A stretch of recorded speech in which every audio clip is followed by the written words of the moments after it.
الدنيا حطام زينت بالشهوات تخدع الجاهل دوما بصنوف المغريات تنصب الأشراك. الحمد لله رب العالمين والصلاة والسلام على سيدنا محمد وعلى آله وأصحابه أجمعين.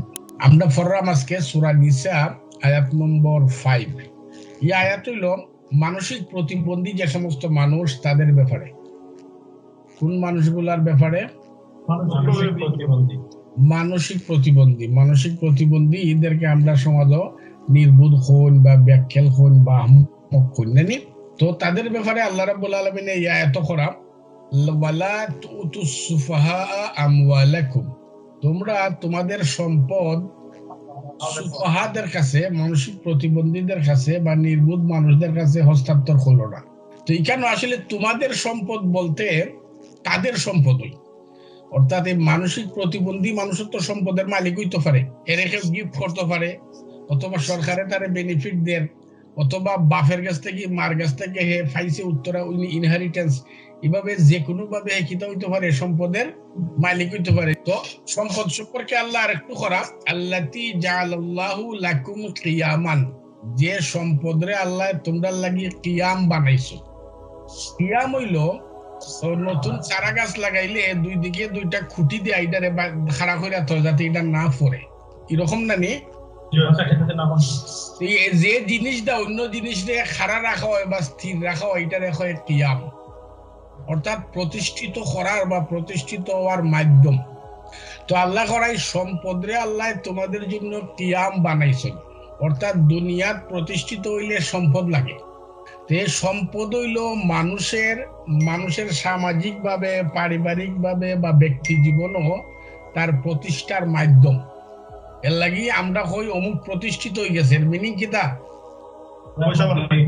পয়সা বানাইছে, সম্পদশালী হয়ে গেছে, তাই না? সম্পদ হইল দুনিয়ার জীবনে প্রতিষ্ঠিত হওয়ার মাধ্যম, এটা আল্লাহ নির্ধারণ করে দিয়েছে। এই সম্পদটারে তোমরা প্রতিবন্ধী মানুষদের কাছে হস্তান্তর করো না, করলে কিতা হইব, হোক আছে নষ্ট করে দিব সম্পদটারে। একজন মানুষ মানসিক প্রতিবন্ধী, তার আক্কল বা বুদ্ধি তেমন নাই, হের সম্পদ আছে, তার সম্পদ তারা তো দিতে আল্লাহ না করছেন, এই সম্পদটারে সংরক্ষণ করবো হে হোক আছে, তার পরিবার আছে, তার আত্মীয় স্বজন আছে, সমাজ আছে, সরকার আছে, তাদের দায়িত্ব হইল এই সম্পদগুলার রক্ষণাবেক্ষণ করা।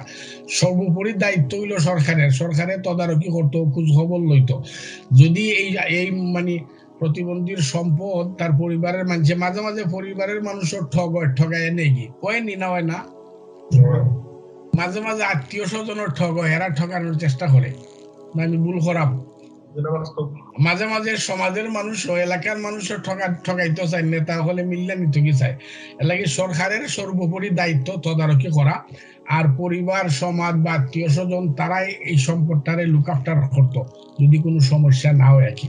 তো আল্লাহ রাব্বুল আলামিনের কথা হইলো যে তার সম্পদ এরকম মানসিক প্রতিবন্ধী যারা, নির্বুধ যারা, তাদের সম্পদ তোমরা সংরক্ষণ করো, তাদের এত হস্তান্তর করো না। তাদের এত হস্তান্তর করলে কি হইব,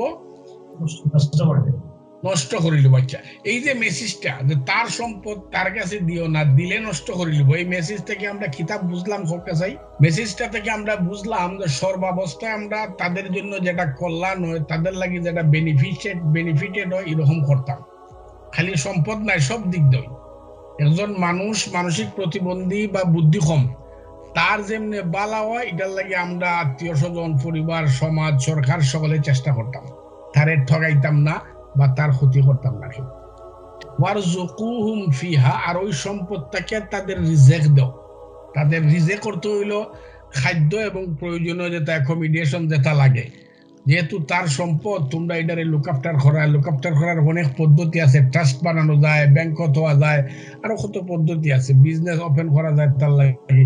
তো এই সম্পদ দিয়া তার রিজেক্ট দাও, তার যেটা এটা লাগে ওই সম্পদটাকে খরচ করো। ওয়াকসুহুম, এবং তার কাপড় চোপড় যা লাগে সবটা এই সম্পদটাকে খরচ করো। ওয়াকুলু লাহুম কাওলাম মারুফা, আর তার সাথে বালা কথা হইও। মারুফ শব্দের দুই অর্থ, একটা হইলো বালা কথা হওয়া, একটা হইলো রীতিনীতি মান্যা মাথা।